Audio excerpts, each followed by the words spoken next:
हे बघा घर बघा, खेडेगाव मधलं काही काही घर असे आहेत बरं का.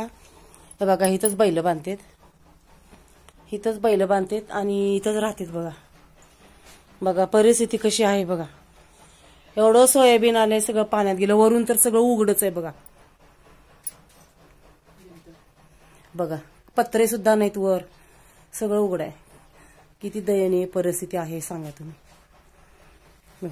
ह्याच्यामध्ये त्यांनी ज्ञानेश्वराचा फोटो लावलेला आहे. बघा कसं राहते.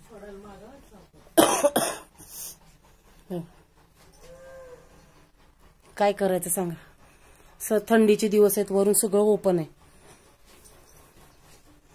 इथंच बैल बांधतेत, गाई बांधतेत आणि इथं राहतेत. कसं असेल बघ, बाहेर असं आहे बघा.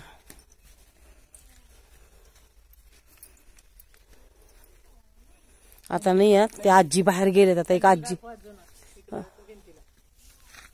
हा हे बघा कंदील किती जुना पुराणा आहे बघा. किती सुंदर असा कंदील तर दिसतोय का आपल्याला. आता यांच्याकडे अजून सुद्धा कंदील आहे बघा.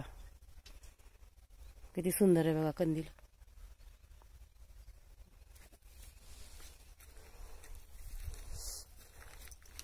कारल्याचं झाड लावलेलं त्यांनी छोटस. इथं आंब्याचं झाड आहे अंगणासमोरच.